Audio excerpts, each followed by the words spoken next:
1.5 মাস ধরে এই লড়াই চলছে, কিন্তু এই 1.5 মাসের মধ্যে এই রাজ্যের সরকারের একবারও মনে হয়নি যে যাদের ভোটে এই রাজ্যের সরকারটা গঠন হয়েছে তাদের প্রতি এই রাজ্যের সরকারটা দায়বদ্ধ। এই রাজ্যের সরকারটা দায়বদ্ধতা দেখিয়েছে কাদের প্রতি? না, ধর্ষকদের প্রতি। ধর্ষকদের আড়াল করবার জন্য যাদের ম্যান্ডেট নিয়ে সরকার তৈরি হয়েছে তাদের প্রতি আর দায়বদ্ধ থাকেনি রাজ্যের সরকার। রাজ্যের সরকার যদি মানবিক হতো তাহলে তার দায়বদ্ধতা থাকতো তোমার বাবা মায়ের প্রতি, কিন্তু তাদের প্রতি এই রাজ্যের সরকারের কোনো দায়বদ্ধতা থাকেনি। দায়বদ্ধতা থেকেছে সন্দীপ ঘোষের মতন জানোয়ারদেরকে কালীঘাট আর নবান্ন থেকে পোষ বানানোর প্রতি। এইটা হলো এই রাজ্যের সরকারের স্বরূপ। Red culture, red syndicate, corruption syndicate আজকের মামলা না, 2011 সালের পর থেকে প্রতি ক্যাম্পাসে সেটা মেডিকেল কলেজ হোক, পলিটেকনিক কলেজ হোক, সরকারি ডিগ্রি কলেজ হোক, সরকারি ডিগ্রি কলেজ হোক, অথবা কোন বিশ্ববিদ্যালয় হোক, প্রতিটা জায়গায় এলাকার ক্রিমিনাল তৃণমূল কংগ্রেস তারা তাদের থ্রেড সিন্ডিকেট আর করাপশন সিন্ডিকেট চালিয়ে গেছে। বলছি উপায় একটাই, মূল কথা, মূল রাজনৈতিক দাবি নিরাপত্তার দাবি, নিরাপত্তার প্রশ্ন। আমাদের পরিবারের মা বোনেরা তারা আজকে কোন রাস্তায়, কোন ক্যাম্পাসে, কোন সেমিনার রুমে, কোন ওয়ার্ড রুমে, কোন অ্যানাটমি বিল্ডিংয়ে কোথাও তারা নিরাপদ নয়। নিরাপত্তা দেওয়ার দায়টা এই রাজ্যের সরকারের। এই সরকারটা ব্যর্থ রাজ্যের মেয়েদেরকে নিরাপত্তা দিতে। আর অর্থ কথা কোথায়? এই গোটা রাজ্য জুড়ে ধর্ষকদেরকে, অপরাধীদেরকে, মৃতদেহ পাচারকারীদেরকে, পুরনো ওষুধ নতুন রাস্তায় মুড়ে দুর্নীতিবাজদেরকে, কাটমানিখোরদেরকে আশ্রয় দেওয়ার সার্থকতা এই রাজ্যের সরকারের আছে, কিন্তু রাজ্যের মেয়েদের নিরাপত্তা দেওয়ার কোন সার্থকতা এই রাজ্যের সরকারটার নেই। আর এই কথাগুলোই যখন রাজ্যের মানুষ সবাই একসাথে একজুট হয়ে এক সুরে যখন কথাগুলো বলছে, গত 1.5 মাস ধরে এই কলকাতা সহ এই গোটা রাজ্যে আরো কোনো রাজপথ নেই যে রাজপথে মানুষের জনস্রোত নামেনি। আর মানুষের জনস্রোত যখন রাজপথের দখল নিয়ে আওয়াজ তুলছে, যে দাবি এখন একটাই, তিলোত্তমার বিচার চাই, তখন নবান্ন থেকে কালীঘাট হাঁটু কাঁপা শুরু হয়েছে, হাঁটু কাঁপা শুরু হয়েছে। আর ওই হাঁটু কাঁপতে কাঁপতে যারাই প্রতিবাদ করছে তাদেরকে জেলের ভেতর তুলে দেওয়ার বন্দোবস্ত করছে। বলতান্দা, চিরঞ্জিত, রূপসা মন্ডল এদের প্রত্যেককে জেলের ভেতর তুলেছে। তার কারণ এরা সকলে মিলে রাস্তায় দাঁড়িয়ে এই আওয়াজ তুলেছে যে পুলিশ তোমার কিসের ভয়, ধর্ষক তোমার কে হয়। আমি প্রশ্ন করতে চাই, এই গোটা চত্বরে যতজন পুলিশের আধিকারিকরা, যতজন পুলিশের কর্মীরা উল্টি পরে দাঁড়িয়ে আছেন, জবাব কিন্তু রাতের বেলা যখন বাড়ি ফেরেন উল্টি পরে, তখন যখন আপনার বাড়ির বাচ্চা ছেলেটা, আপনার বাড়ির বাচ্চা মেয়েটা আপনার চোখের দিকে তাকিয়ে বলে যে বাবা তোমার কিসের ভয়, দর্শক তোমার কে হয়, তার জবাবটা কি দেবেন? তাহলে কি কালকে থেকে নিজের বাড়ির বাচ্চাটাকেও জেলের ভেতর ভরে দিয়ে রেখে আসবেন? প্রশাসনিক ব্যবস্থা, স্বাস্থ্য ব্যবস্থা সমস্তটাকে ধ্বংস করে দেওয়া হয়েছে। গোটা বাংলার ক্যাম্পাসে ক্যাম্পাসে বছরের পর বছর ছাত্র সংসদ নির্বাচনকে বন্ধ করে রেখে গোটা ক্যাম্পাস গুলোকে তৃণমূল নিজে হাতে সমাজ বিরোধীদের হাতে তুলে দিয়েছে। আমরা চ্যালেঞ্জ ছুড়ে দিচ্ছি, ধর্মতলার বুকে দাঁড়িয়ে এই রাজ্যের তৃণমূল ছাত্র পরিষদের কাছে আমরা চ্যালেঞ্জ ছুড়ে দিচ্ছি, দম থাকলে ছাত্র সংসদ নির্বাচন করে দেখাও। দেখে তারা কিসমে কিতনা হে দম চমকে রাখনা সজম মেরে সাথীরা। ছাত্র সংসদ নির্বাচন সংগঠিত হলে এই থ্রেড সিন্ডিকেট, এই করাপশন সিন্ডিকেটের মাতব্বররা তারা আর ক্যাম্পাসের ভেতর থাকবে না। ক্যাম্পাসের ভেতরে সাদা পতাকা থাকবে, ক্যাম্পাসের ভেতরে বাম ছাত্র সংগঠনগুলোর পতাকা পথ করে উঠবে। সেটা বুঝে গেছে বলেই ওরা এইভাবে ছাত্র সংসদ নির্বাচনটাকে বন্ধ করে রাখবার চেষ্টা করছে। এই সবকটা দাবি আসলে একটা অপরের সাথে সম্পৃক্ত। তিলোত্তমার বিচারের দাবি, গোটা রাজ্য জুড়ে ছাত্রীদের, মেয়েদের, মহিলাদের নিরাপত্তার দাবি, ক্যাম্পাসে ক্যাম্পাসে ছাত্র সংসদ নির্বাচনের দাবি, গোটা রাজ্যের মাটিতে যে সমস্ত প্রতিবাদীদেরকে জেলের কুঠুরিতে বন্ধ করে রেখেছে তাদের মুক্তির দাবি, এই প্রতিটা দাবি একে অপরের সাথে সম্পৃক্ত। আমরা কথা দিয়ে গেলাম এই ধর্মতলার বুকে এই প্রতিটা দাবি ছিনিয়ে নিয়ে তবে ছাড়বো। তার কারণ আমরা তিলোত্তমার বন্ধু। যতদিন এই মৃত্যু উপত্যকায় ফুল ফোটাবার পেগাম থাকবে, যতদিন এই মৃত মহাদেশে মৃত্যুরের আনাগোনার চিরকুট থাকবে,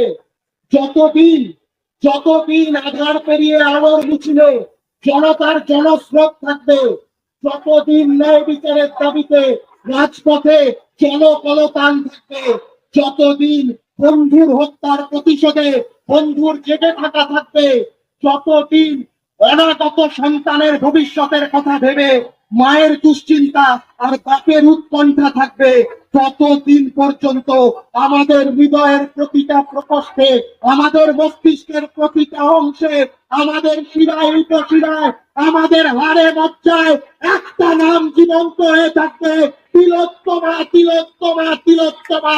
এই বাংলার মাটি তিলোত্তমার মাটি, এই বাংলার মাটি প্রীতিলতার মাটি, এই বাংলার মাটি বিনা দাসের মাটি, এই বাংলার মাটি কল্পনা দত্তর মাটি।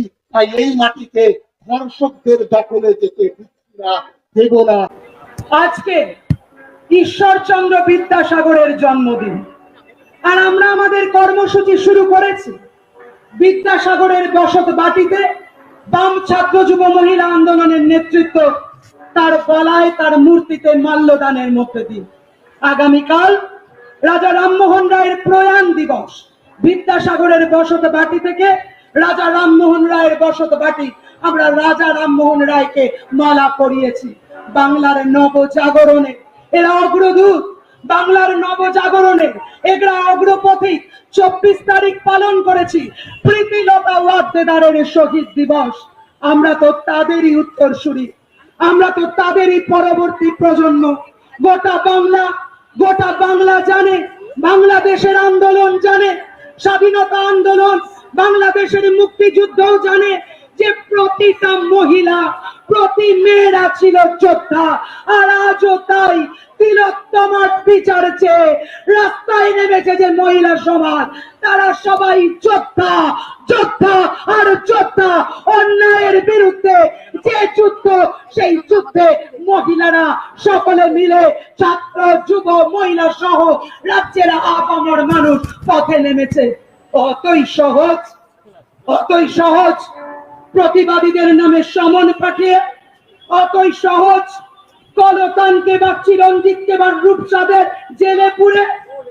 এই কলতান, এই আমাদের গোটা রাজ্যের, গোটা দেশের, গোটা বহির্বিশ্বের পর্যন্ত প্রতিবাদী কণ্ঠস্বরকে কখনো স্তব্ধ করা যাবে না। ভেবে দেখুন, যখন নিরাপত্তা দিতে ব্যর্থ মাননীয়া, যখন নিরাপত্তা দিতে পারছেন না, যখন আর্জিকর একটি বিচারের, আমরা বলছি আর্জিকর আজকে একটা প্রতীক হয়ে গেছে। তিলোত্তমা মারা যাওয়ার পর, মৃত্যুর পর কেউ এত জীবন্ত থাকতে পারে, তিলোত্তমা আমাদের দেখিয়ে দিয়ে গেছে। কারণ কি? কারণ মানুষের যে ক্ষোভ 2011 সালের পর থেকে প্রতিদিন মানুষ মুখ খুলতে পারেননি, ভয়, সন্ত্রাস। আপনি কিছু দেখেননি, চুপ করুন। আপনি কিছু শোনেননি, চুপ করুন। আপনার থেকে তোলাবাজি, চুপ করুন। আপনি দোকানে জিনিস বেচতে পারবেন না, চুপ করুন। আপনি বাজারে জিনিস বিক্রি করতে পারবেন না, চুপ করুন। চুপ, চুপ আর চুপ। এই চুপের সংস্কৃতি, এই থ্রেটের সংস্কৃতি গত পরশুদিন পিএসপিতে আমরা দেখেছি। থ্রেট কালচার, একটা গোটা থ্রেট কালচার। আমরা রামমোহনের সংস্কৃতির মানুষ, আমরা ঈশ্বরচন্দ্র বিদ্যাসাগরের সংস্কৃতির মানুষ, আমরা প্রীতিলতা ওয়াদ্দেদারের বিপ্লবী সংস্কৃতির মানুষ। আর সেখানে আমাদের থ্রেটের সংস্কৃতি শেখাচ্ছেন, সেখানে আমাদের স্বাস্থ্য সিন্ডিকেট দুর্নীতির সিন্ডিকেটের সংস্কৃতি শেখাচ্ছেন। মাননীয়া, আপনি জেনে রাখুন, আপনি আছেন, থাকুন। তিলোত্তমার মারা, তিলোত্তমার বন্ধুরা, তিলোত্তমার বোনেরা, তিলোত্তমার ভাই দাদারা, তারা বিচার চাইতে রাস্তায় নেমেছে। এ বাংলা, এ দেশ, এ রাজ্য, এ পৃথিবীতে কোন দিন আছে যে প্রতিবাদীদের কণ্ঠস্বর থামানো যায়? প্রতিবাদীরা সংখ্যায় অগুন্তি, আর ব্যারিকেডের ওপরে আপনি আছেন, আপনার দুষ্কৃতির রাজ আছে। বিনীত গোয়েলরা ছিল, মনে রাখুন, তারা বেশি না, বেশি আমরা। যে রিগ্রেসিভ, যে পশ্চাৎপদ সংস্কৃতি আপনারা নতুন করে চাপিয়ে দিতে চাইছেন, রাত্রে মেয়েরা কাজ করবে না, রাত্রি সাথী লাগবে, মেয়েদেরকে রাত্রে কাজ দেব না, একে তো কাজ দেন না, কর্মসংকোচন, তার মধ্যে একে মেয়েরা পোরেস্ট অফ দ্য পুয়ার, দরিদ্রের মধ্যে দরিদ্রতম, আবার তার উপরে কর্মসংকোচনের খাড়া নামিয়ে আনতে চাইছেন। এই পশ্চাৎপদ ফতোয়ায় আপনাদের সঙ্গে ওই মনুবাদী প্রতিভু বিজেপি আরএসএস এর কি পার্থক্য আছে বলুন? কোনো পার্থক্য নেই। আর মাফ করবেন শুভেন্দু অধিকারীরা, মাফ করবেন, হাতরাসকে ভালো বলে হাতরাসের দর্শকদের গলায় মালা পরিয়ে, বিলকিস বানোর দর্শকদের গলায় মালা পরিয়ে আরজি করের ধর্ষণের বিরোধিতা করা যায় না। রাজনীতির রং না দেখেই ধর্ষণের বিরোধিতা করতে হয়, আমরা তাই করি। আর তাই আমরা বলছি, আমরা আছি, পথে আছি, প্রতিদিন পথে আছি, রাস্তায় থাকছি। একটা পর্ব থেকে আর একটা পর্বে উত্তরণ ঘটবে, প্রতিরোধ আন্দোলন উৎসবে থাকবেন মানুষ। আপনার দয়ায় নয়, আপনার বক্তব্যে নয়, মানুষ আন্দোলনের মধ্যে দিয়ে, প্রতিরোধ করার মধ্যে দিয়ে কথা বলবেন, তারা তাদের বক্তব্য রাখবেন। আর আমরা বলছি, আমরা রাস্তায় আছি। হর তাজ उछल जाएंगे, हर तक बदल जाएंगे, हम देखेंगे, हम देखेंगे, हम देखेंगे।